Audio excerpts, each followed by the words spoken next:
Anime is almost always about respecting not only your friends, but also your opponents. Whether it's waiting for your opponent to reach the apex of their power so you can continue your fight, allowing your opponent to finish their monologue, or even just not killing a downed enemy, anime usually tries to commit itself to the idea that everybody, both the people you like and the people you don't like, deserve respect. However, that's not always the case. And more often than not, when that is not the case, it creates some of the best anime moments ever. See, because whether it's witty one-liners, absolutely dunking on the hopes and dreams of your opponent, or showing them absolutely no respect as you cut them down with little to no effort, every time an anime subverts this idea that these two opponents are going to respect each other until one of their last moments is not only surprising, but also usually incredibly hype. And therefore today, I want to go over what I identify as the top 10 most disrespectful and therefore most hype moments in all of anime. Because today we're talking anime's top 10 most disrespectful moments,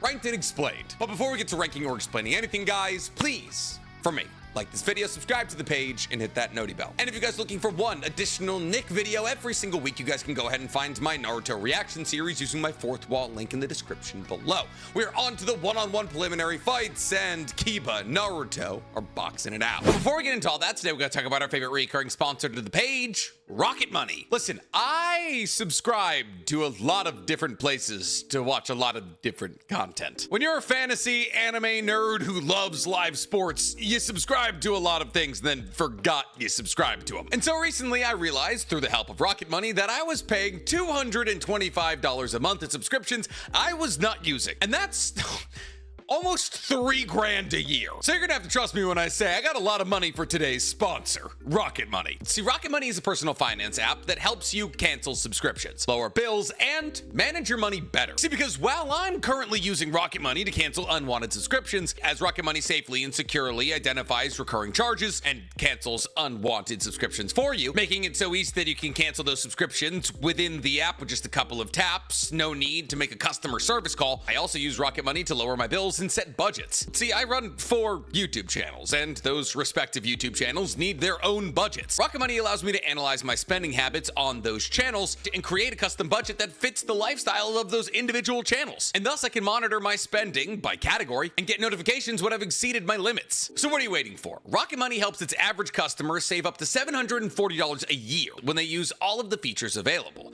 And they've canceled up to $500 million in unwanted subscriptions. So to save more and spend less, join the 5 million people who are using Rocket Money today. Click the link in my description to get started for free. You can also unlock even more features with premium. So before we dive in this list, I want to lay down a couple of ground rules, because ranking and explaining something like disrespectful moments is kind of subjective. And therefore, the big things that I'm going to be taking into consideration here when ranking these individual moments are things like, oh, did this moment subvert expectations? Did it crush the hopes and dreams of those being disrespected? And lastly, how easy did this disrespectful moment seem to the person who was doing the disrespecting? Now, on account of the fact that we're only doing a top 10 most disrespectful moments here from literally all of anime, the difference between those 3 factors for each and every single one of these moments isn't going to be extraordinarily high. But at the end of the day, basically what we're looking for here is a soul-crushing defeat that looked easy for the person doing the disrespecting. And thus, at our number 10 spot for the most disrespectful moments in anime, we have Miwa getting her katana broken by Kenjaku. Now, this moment right here happens at the end of the Shibuya incident arc, where essentially after Yuji lays the smackdown on Mahito, Kenjaku appears and starts finishing off a couple of the fights. And while he is pressed by people like Chozo and does have to dodge or block attacks from people like Noritoshi Kamo or Mai, Maki's twin sister, when one of the last members of the Kyoto Jujutsu High School shows up, Miwa, she gets what she believes is an opening against Kenjaku. And thus she makes a binding vow with herself that states she'll never pick up another katana again so long as this slash gets all of the power that she'll ever have access to. In essence, she made a promise very similar to the one that Gon made with himself to get enough power to defeat Pito. However, the conclusion was not the same. See, because for those of you who don't know, Miwa's entire kit revolves around the usage of her katana. She uses simple domain in combination with her katana to slice anything that enters into the bubble of her simple domain. Kind of like how Nobunaga uses N in Hunter x Hunter. And thus one would assume that if Miwa was giving up using this katana forever, However, she would have at least enough power in this swing to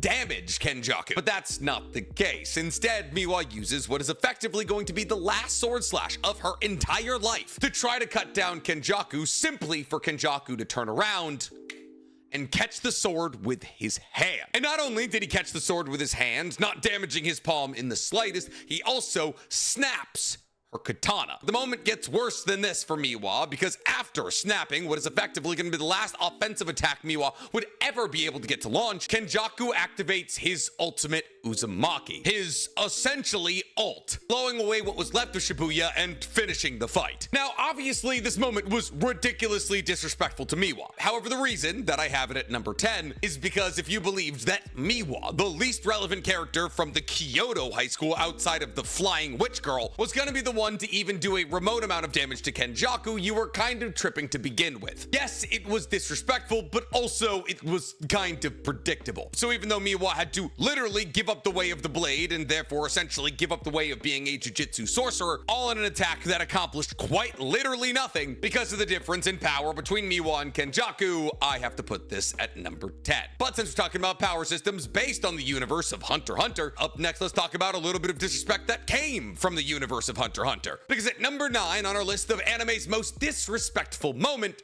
we have Killua puts a guy's heart in a bag. What's crazy about this scene is that it happens in what is essentially the first arc of Hunter x Hunter. See, Team Gon, which is made out of Gon, Killua, Leorio, and Kurapika, get far enough through the Hunter exam that eventually they find themselves in the Maze Tower. And while every single path through the Maze Tower is unique, the path that Team Gon ends up on puts them in a 5v5 competition against a bunch of death row inmates. And by far and away, the most intimidating out of all of these death row inmates is a man by the name of Jones, a serial killer who killed people with his massive grip strength, crushing their neck. And his grip strength is so ridiculously legendary that he's able to crumble stone and brick just by squeezing it. And therefore, when Jones challenges Killua to a death match and Killua agrees, we as the viewers have pretty much every reason to be a little bit nervous, as up until this moment we really hadn't seen all that much from Killua in terms of combat. However, before this battle can even really begin, Killua sharpens his fingernails and lunges at Jones. And before we know it, Jones is shaking and talking about how he's cold. And as we begin to pan out, we see that there is a small dot of blood exactly over where Jones's heart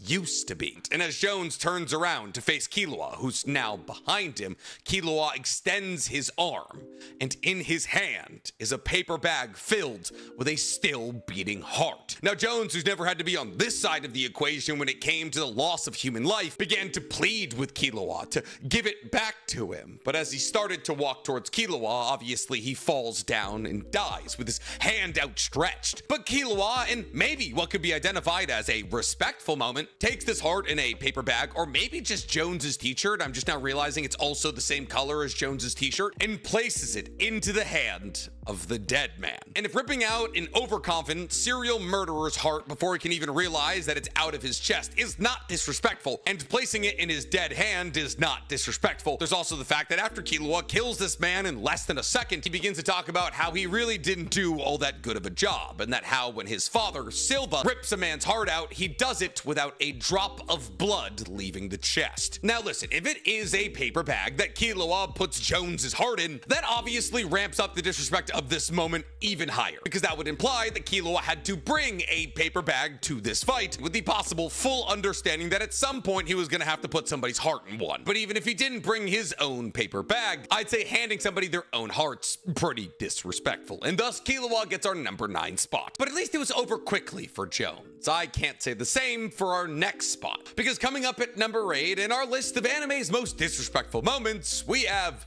Escanor versus Estarossa. Listen, you can basically use any of Escanor's fights as the most disrespectful moments in anime, as the guy is kind of just a professional ore farmer on par with Piccolo, Jinwoo, and Itachi. However, if you genuinely had to ask me what was Escanor's most disrespectful fight, I would say it was his fight against Estarossa. See, fortunately, this fight happened relatively early on in Seven Deadly Sins, so it's still animated well, and it takes place in a time, Seven Deadly Sins, where everyone believed that Meliodas was dead and gone forever, and thus it feels as though the world has no hope. But that's that's when the lion's sin of pride shines the brightest. See, because not only does this fight begin with Estarossa freezing a bunch of powerful magical knights in their places, but it opens with Escanor simply being able to walk through that commandment. Then when Estarossa begins to throw some hands at Escanor, it appears as though he might have the upper hand, as Escanor seems baffled when Estarossa punches him up into the air and spikes him back down. However, apparently Escanor was simply baffled that somebody would try to hit him, not that somebody had hit him, because immediately after getting back to his feet, he swings at Estarossa, and even though Estarossa is able to block, he's knocked to his knees. And this is when Escanor starts taking the fight to Estarossa, lording over him, an absolute mountain of a man, as he asks him, "What's wrong? Did you drop something?" Once again, after this, it appears as though Estarossa might have a leg up on Escanor, because it's revealed that Estarossa has a full counter for physical attacks. And thus, when Escanor slashes his one-handed axe attack at Estarossa, it's launched back at him, causing him to bleed. But in this moment, with no hesitation, Escanor decides to switch to magic, creating a cruel sun. And the cruel sun begins to melt the armor of all of the magical knights around Escanor. So in order to ensure he doesn't kill all of his allies,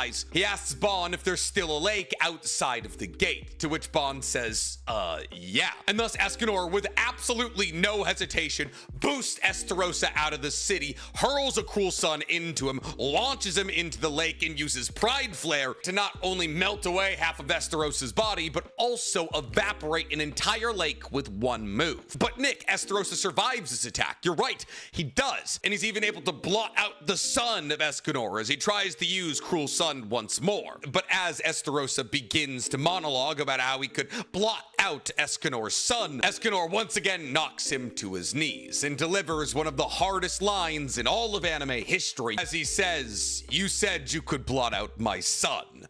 Who decided that?" As he hurls another cruel sun into Estarossa, finishing the fight once and for all. Listen, this whole fight, Escanor is barely taking Estarossa seriously. And mind you, it's not even noon when this happens. This isn't peak power Escanor. But the ore farming that Escanor pulls off in this moment at the expense of Estarossa is one of the most disrespectful things I've ever seen in anime. And thus, he gets the number 8 spot. Now, funnily enough, a lot of the ore farming that's going to happen on this list usually does come at the expense of others. And our number 7 entry is no different. Because at number 7 on our list of anime's most disrespectful moments, we have Madara versus the 5 Kage. Now listen, there's a fair amount of this fight that is, I guess, kind of respectful from Madara. I mean, for a while, it does seem as though the 5 Kage do legitimately stand a chance in combat against him. Whether it's Tsunade pulling out broken pieces of Susanoo blades out of her stomach and healing using her strength of 100 seal, or her busting through Susanoo ribcage after A was able to crack it. Probably most importantly, Inoki wiping out a dozen or so of Madara's Susanoo clad in wood clones. A lot of these moments did make it seem as though the 5 Kage were putting up a relatively good fight. However, the fight does start with Madara delivering one of the most disrespectful lines ever delivered in anime, when he asked the 5 Kage if they would like for his wood clones to use Susanoo or not. And while ultimately he does elect for them to use Susanoo, if you know how this fight ends, Madara actually asking them this question is even more disrespectful when you consider the fact that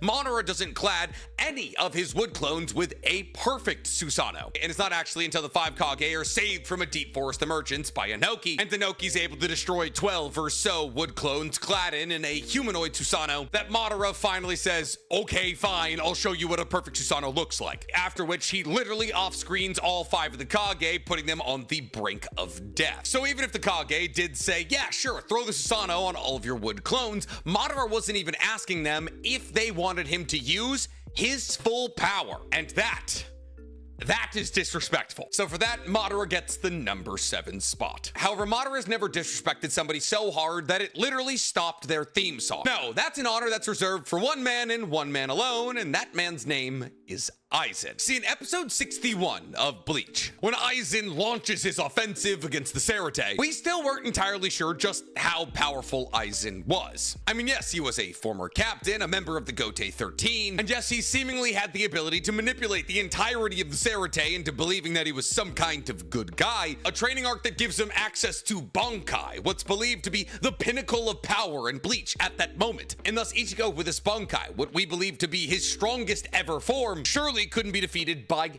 anyone. And therefore, when Ichigo pulls up to help Renji, who's losing badly in a battle against Aizen, but then again, that's kind of what Renji does, loses badly, when we see him flying in with his Bonkai to cut down Aizen, not only is the moment incredibly hype as he's saved the day and saved Renji, but also Ichigo, who has the world's best theme song, has that theme song blaring in the background. And every time that theme song is ever played over the course of Bleach, well, Ichigo's won. But that all changed once Ichigo finally met Aizen in battle. Because instead of Ichigo's Bonkai slashing through Aizen and saving the day, Aizen simply extends one finger, and Ichigo's blade is stopped. But not only is Ichigo's blade stopped, Ichigo's theme song is stopped. Aizen disrespects Ichigo so bad, he cuts his music. And then simply by curling his finger around Ichigo's blade, he slashes him across the middle with enough force that Aizen believed that he should have cut Ichigo in half. And thus, with the simple act of extending one finger and bending it, Aizen came out victorious against the main character of the universe. And that's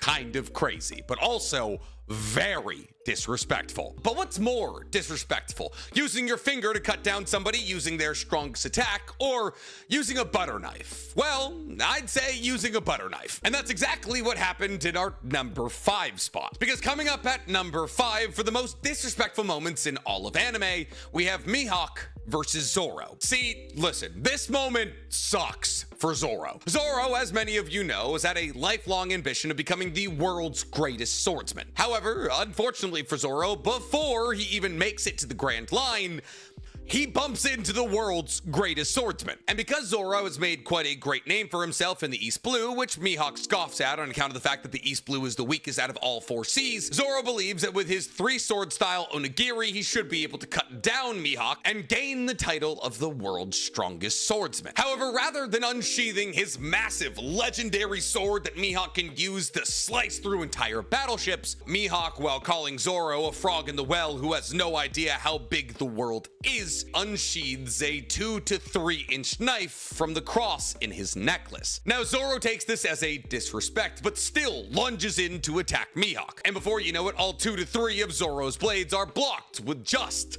this tiny little necklace knife. However, Zoro, not to be discouraged all that easily, continues with his onslaught of slashes as he tries to land even just one blow on Mihawk. But Mihawk simply blocks every single one of his strikes while barely moving with his tiny little blade. And Zoro is eventually defeated so badly that he allows for Mihawk to slash him down. That is after he used the world's strongest black sword to destroy 2 of Zoro's blades and inflict some pretty grotesque wounds on him. So yeah, for cutting down Pirate Hunter Zoro with a pocket knife, I'm gonna have to give Mihawk the number 5 spot. But the real question from this moment is, why did Mihawk have this tiny little blade on him? Well, the answer is probably so he can deal with people like Zoro. And carrying items with you into combat, fully understanding that you're probably gonna disrespect somebody with them, is actually a relatively common theme on this list, as it pops up with our number 4 spot. Because at number 4 on the list of anime's most disrespectful moments, we have Kurapika bringing a shovel. See, Kurapika, after the Hunter exam arc, splits off from Team Gon, and he does so he can begin training for his revenge tour against the Phantom Troop, as the Phantom Troop killed his entire clan and stole their Scarlet Eyes so they could be sold on the black market. And the first fight that we see in this revenge tour for Kurapika has him fighting against the physically strongest member of the Phantom Troop,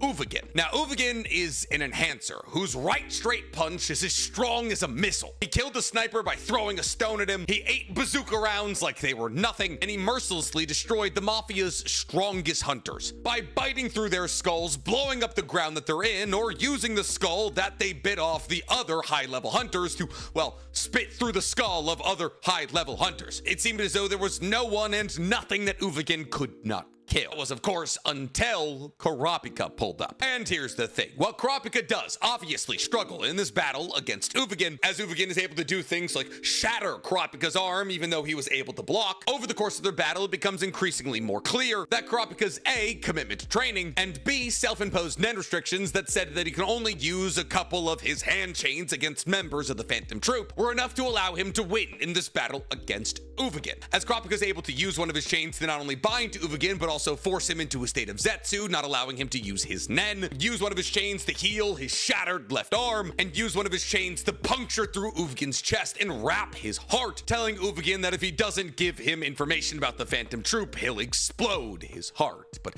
Uvagin doesn't do that, and thus he dies. And thus the next thing that we see is Kurapika burying Uvagin's corpse with a shovel that seemingly he brought to this battle, which means that Kurapika knew exactly how this battle was going to go and was eerily prepared for it. And when you know you're going to be battling against one of the stronger members of the Phantom Troop and you still pack a shovel to bury their corpse, yeah, that's disrespect. But sometimes using improvised tools in the heat of combat is more disrespectful than using the tools you planned on using. And there's no better example of that than our number 3 spot. Because coming up at our number 3 spot, we have Eren finding a new use for the Jaw Titan. See, Season 4 of Attack on Titan opens up with Paradise's invasion of Marley. And during this invasion, Eren is kind of the cornerstone of Paradise's attack. However, even though Eren is the Titan shifter for the Assault Titan, the most well-balanced and offensively focused out of all of the Titans, Marley was still in control of the Jaw Titan, the Cart Titan, the Hammer Titan, the Female Titan, the Armored Titan, and thus Eren was going to have an uphill battle regardless of how the surprise attack played out. And unfortunately, the situation didn't get any easier when it was revealed how ridiculously powerful the Hammer Titan was, and that the Hammer Titan Titan Shifter was able to encase their entire body a lot like Annie. And thus, even though Eren wanted to be able to consume this member of the Tiber family and get the ability of the Hammer Titan, he couldn't get to her body. That was until he realized, kind of by accident, that the Jaw Titan's claws were able to damage this encasing. And thus Eren came up with a rather grotesque, over-the-top, and wildly disrespectful plan, which was to use the metal jaw of the Jaw Titan like a nutcracker on this encasing of the Hammer Titan Titan Shifter so that it could crush her and leak her blood into his mouth, gaining the ability of the Hammer Titan and increasing his strength 10 times over. But this was wild, not only because the Jaw Titan and the Hammer Titan were allies, but because the abilities of the Hammer Titan were passed down through essentially Marleyan royalty. And thus, not only was, I believe it was Falco, forced to crush a friend between his jaws, but also crush a superior between his jaws. Also that his mortal enemy on Earth, Eren Yeager, could gain her abilities. It is one of the wildest and sickest sequences in anime history, and it is also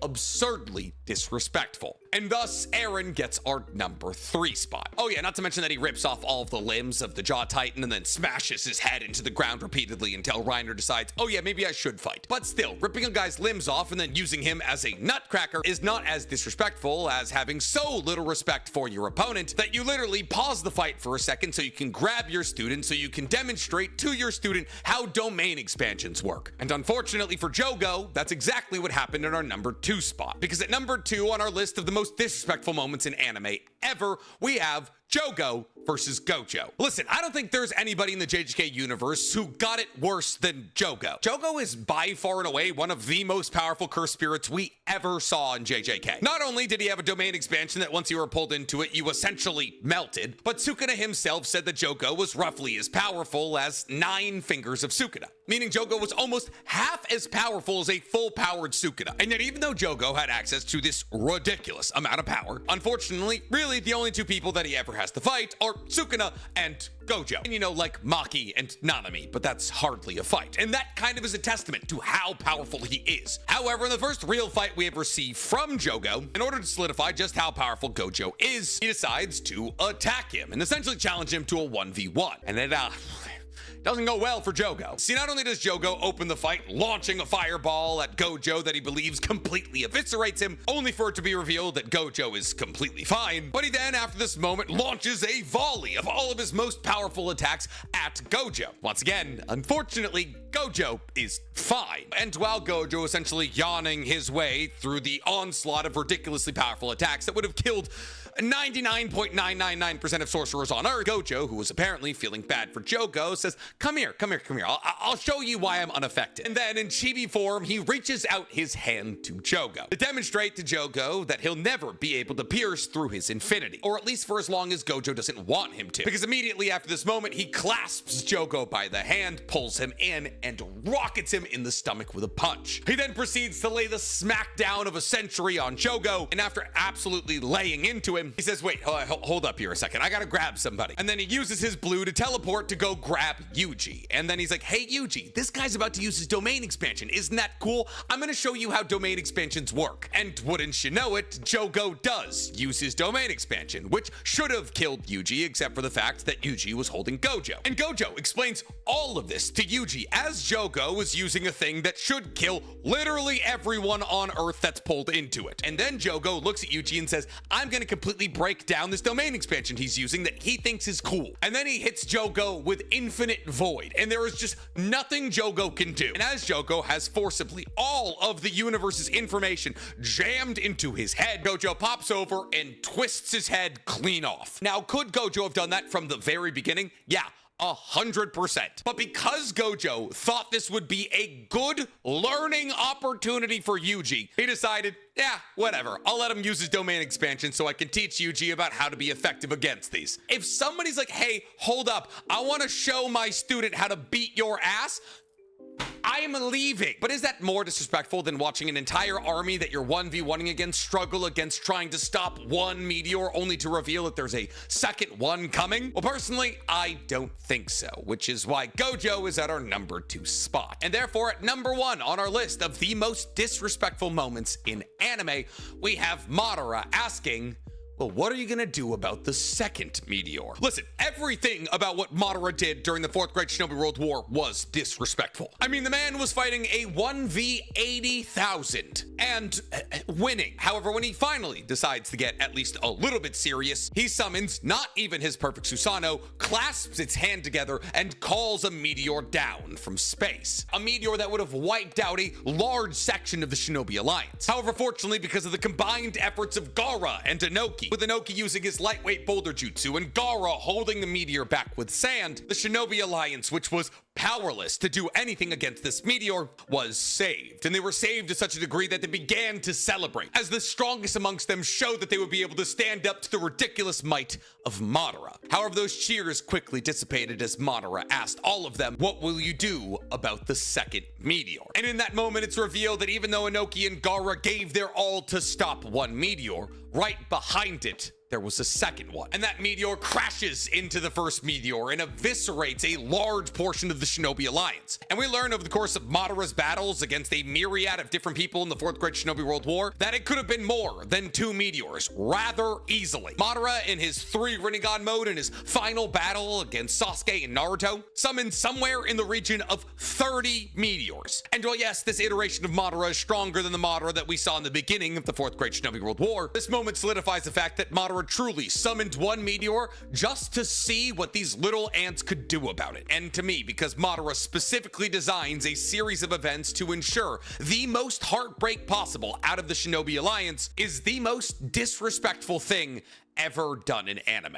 But I'm curious to hear from you guys. What do you believe should have made this list? What's a disrespectful moment from anime that I didn't talk about today? Let me know in the comments below, and while you guys are down there, please, for me, like this video, subscribe to the page, and hit that noti bell. Now, if you'll excuse me, my arm feels kind of okay for the first time in nearly a month, so I'm gonna go try a back and by day.